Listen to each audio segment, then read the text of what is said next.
तो पीएम किसान योजनार 22तम किस्ती तारीख बर्तमान घोषणा हो तो यही तारीख में मिल तारीख मुझे परफेक्ट डेट आपको बतेबी ता सहित आपको पीएम किसान योजन तो 10,000 आ 8,000 टंका मिलवा जाऊँगी तो कौन आपण 8,000 10,000 मिल तार मो लाइव आपको अपडेट देखेबी। तेज चलतु जब चैनल को नुआ चैनल को सब्सक्राइब करूँ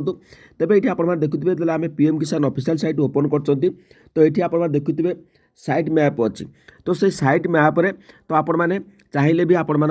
रही देखो न्यू फार्मर रेजिस्ट्रेशन तो ये आपरे ई क्वाइस देखिपारे नो योर स्टाटस देखिपारे तो ये सब विभिन्न ऑप्शन देजी जहाँ भी आपण मैंने पीएम किसान ऑफिशियल साइट रू आपण देखा पाइबे किंतु वास्तव में देखा गले एठी जदि आमे न्यू नो योर स्टाटस आमे देखिबा तो नो योर स्टाटस उपर आमे जले क्लिक करिबा तो एठी आमे को करिबा हमर जो सीरियल नंबर टी अछि तो देखंतु जो सीरियल नंबर टी मु देई दोउची सीरियल नंबर टी देई साइला परे तो देखो सीरियल नंबर दे सारा पर ये जो कैप्चाटी अच्छी देखो कैप्चाटी जो रोचे तो कैप्चाटी मुझे बर्तमान समय भरुची तो आपण मैंने वीडियो को शेष पर्यटन देखो तो सब डाउट किसी क्लीयर हो देखो कैप्चाटी मुझे भरीदेली कैप्चाटी भरी सारापर गेट ओटीपी ऑप्शन मुझे क्लिक करुच्ची तो कौन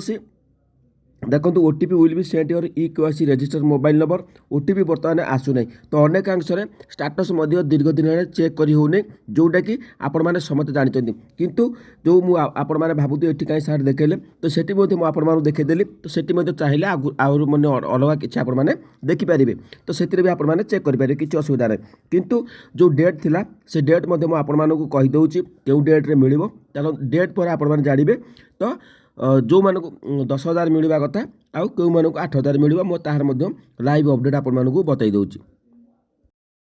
तो ये आप देखिपारे ये जो एलिजिबिलिटी रही तो आपने क्लीयरली मेंशन करा जायछि small and marginal farmer land holding families with cultivable land register in their name जो मैंने निज नाँ जमी कर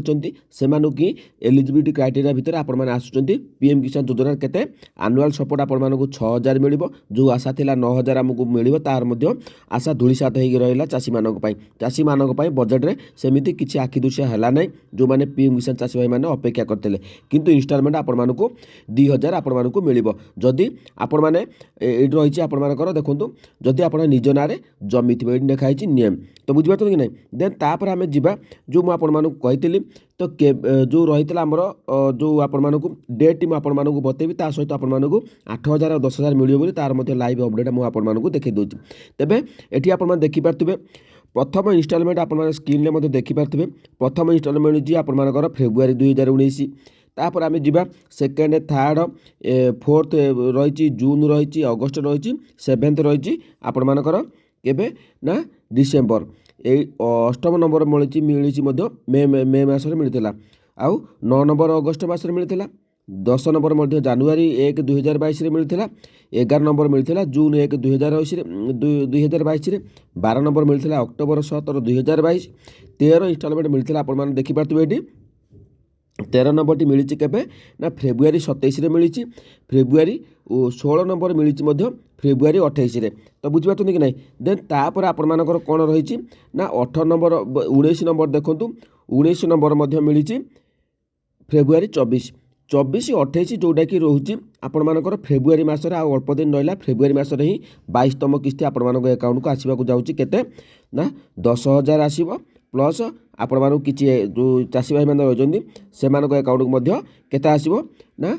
8,000 आसव तो 8,000 केमी आसो तार लाइव अपडेट मुझे बतई दूसरी तो डेट आपने कन्फर्म हो 4टी किस्ती लगातार भाव फेब्रुआरी मसरे आसी तो 22 नंबर आपर फेब्रुआरी मसरे आसवाक जाऊँगी तेज चलते मुझे आपको लाइव आज अपडेट देखी दूँ जोटा कि आपने जानीपारे तो 8,000 और 10,000 मिल क्यों मानू तो ये जड़े चाषी भाई ताकर स्टाटस मत पठेते तो आपण मैंने ये देखिपारे कौन रही ना एफटीओ प्रोसीड नो रही पेमेंट स्टाटस बर्तमान waiting for approval by state रही बैंक नेम ये जो चाषी भाई जन देखूँ 19 नंबर बर्तमान समय मिल न जेहेतु दीर्घ दिन है स्टाटस चेक कर ये पूर्व स्टाटस मत पठेते जेहेतु सहित मुझे कंटाक्ट कलापर 19 नंबर मिल ना 19 number waiting for approval by state थी जेहेतु डीबीटी समस्या थी निहाती भाव में डीबीटी समस्या थी तेणुक पैसा आसी पार ना तो एपट देखो waiting for approval by state हो तो 22तम किस्ती 19 नंबर गोटे मिल ପ୍ଲସ୍ ଆପଣମାନେ 19 ନମ୍ବର ପାଇବେ, 20 ନମ୍ବର ମଧ୍ୟ ପାଇବେ, 21 ନମ୍ବର ମଧ୍ୟ ପାଇବେ, ଆଉ 22 ନମ୍ବର ମଧ୍ୟ ମିଳିବ। ତ 4ଟି କିସ୍ତିର ଯଦି ଆମେ ହିସାବ କରିବା ତେବେ ତାଙ୍କ ଆକାଉଣ୍ଟକୁ କେତେ ଆସିବ ନା 8,000 ଟଙ୍କା ଆସିବ। ତ এইভাবে ভাবে যদি আপনার 16 নম্বর কতু আপনার ওয়েটিং ফর আপ্রুভাল অছি সমস্ত চাষী ভাইনকর 8,000 10,000 আসবনি, কিন্তু যে পূর্ব কিস্তি বাকি রয়েছে অনেক মোর সবসক্রাইবর মানে সে ভাই মতো মোদি মধ্যে হোয়াটসঅ্যাপে মেসেজ করছেন ভাই আমার পূর্ব কিস্তি মধ্যে আসি যাচ্ছে। তো এইভাবে ভাবে যে 16 নম্বর কতু বাকি থিব সে 22 নম্বর পর্যন্ত কিস্তি আপনার আকাউন্টକୁ আসিযোগ। মনে রাখতু ডিবিটি আপনার চেক করতু। আউ গোটে বাকি রহিলা, তো আপনার স্টাটস বর্তমান দেখি হোনি, তো কোণ করবে কোণ না কেমিতি জাঁবে 22তম কিস্তি মিলিব কি নাই।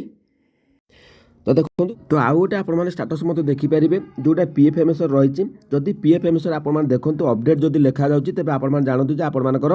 পিএফএমএস মাধ্যমে পয়সা আসুচি পিএম কিষান যোজনার, তো আপনার স্টাটস বা সঠিক অছি। তো মনে রাখুন কিছু পরিবর্তন হয়নি। তো যা বি লা মেন কথা হল পিএম কিষান যোজনার স্টাটসটি দেখি হোনি বর্তমান যেটা চাষী মান সমস্যা আসি যাই, তো কিছু পরিবর্তন আসুচি। তো সেপাই দীর্ঘদিন হল এমনি ভাবে কেবে বন্ধ হয়ে না স্টাটস দেখি হোলা। তো যদি আপনার চাহুଛନ୍ତି পিএফএমএস স্টাটস ଦେଖିବା ପାଇଁ, ତ ପିଏଫ୍ଏମ୍ଏସ୍ରେ ଆପଣମାନେ ଗୁଗଲରେ କେମିତି ଦେଖିବେ ତାର ମଧ୍ୟ ଭିଡ଼ିଓ ଅଲରେଡ଼ି ମୁଁ ପକାଇ ଦେଇଛି। ତ ଆପଣମାନେ ଟ୍ରାଏ କରନ୍ତୁ। ତ କେତେବେଳେ ବି ପିଏଫ୍ଏମ୍ଏସ୍ ସାଇଟ୍ ଖୋଲୁଛି, କେତେବେଳେ ବି ବନ୍ଦ ହେଇଯାଉଛି। ତ ଏହା ଥିଲା ଆଜିର ଅପଡ଼େଟ୍, ମୁଁ ଆପଣମାନଙ୍କୁ ବତେଇଦେଲି। ତ ଆପଣମାନେ ତ ସେଇ ହିସାବରେ ଆପଣମାନେ ହିସାବ କରନ୍ତୁ। ତ ଆପଣମାନଙ୍କୁ 22ତମ କିସ୍ତି ତ ନିହାତି ଭାବରେ ଫେବୃଆରୀ ମାସରେ ମିଳିଯିବ। ତ ଯେହେତୁ ଗୋଟେ ଆଶା ଥିଲା ଏଥର ଚାଷୀମାନଙ୍କୁ କିଛି ପରିବର୍ତ୍ତନ ହେବ, ତାହା ମଧ୍ୟ ଆଶା ହେଲା ନାହିଁ। ତାପରେ ମଧ୍ୟ ମୁଁ ଅଲଗା ଟପିକ୍ ଉପରେ ଭିଡ଼ିଓ ବନେଇବି, ଯେଉଁଟା ଆମେ ସରକାରଙ୍କୁ ଆମେ ଜଣାଇବା ଯେ ଚାଷ କ୍ଷେତ୍ରରେ କାହିଁକି ଚାଷୀମାନଙ୍କୁ ଯେଉଁ ପିଏମ୍ କିଷାନ ଚାଷୀ ଭାଇମାନଙ୍କୁ ଯେଉଁ ଅଧିକ ରାଶି ଦିଆଯାଉନି। କାରଣ ଚାଷ କ୍ଷେତ୍ରରେ ଅନେକ ସମୟରେ ସମସ୍ତେ ବା ନେତା ମନ୍ତ୍ରୀ ସମସ୍ତେ କହୁଛନ୍ତି ଯେ ଚାଷୀମାନଙ୍କୁ ଆଗକୁ ନିଆଯିବ, କିନ୍ତୁ ବାସ୍ତବରେ ଦେଖିବାକୁ ଗଲେ ଚାଷୀମାନଙ୍କୁ କେବଳ ସେଇ 2,000 ହିଁ ସୀମିତ କରାଯାଉଛି। ବାକି କ'ଣ ପାଇଁ ବଢ଼ାଯାଉନି, ସବୁ କ୍ଷେତ୍ରରେ ଦରଦାମ ବୃଦ୍ଧି ହେଉଥିବା ବେଳେ ପିଏମ୍ କିଷାନ ଚାଷୀ ଭାଇମାନଙ୍କ ପାଇଁ କୌଣସି ସରକାର ଏପର୍ଯ୍ୟନ୍ତ ସ୍ଥାୟୀ ବା ଗୋଟେ ଅଧିକ ଚାଷୀ ଭାଇମାନଙ୍କୁ ଆକାଉଣ୍ଟକୁ ଯେମିତି ପଇସା ଆସିବ 4,000, ଯଦି 4,000 ଟଙ୍କା ଲେଖା ଆସିବ ନିହାତି ଭାବରେ ଚାଷୀ ଭାଇମାନଙ୍କ ପ୍ରତି ଯାହା ଗୋଟେ ଆଶା ଆଣିଦେବ, ତ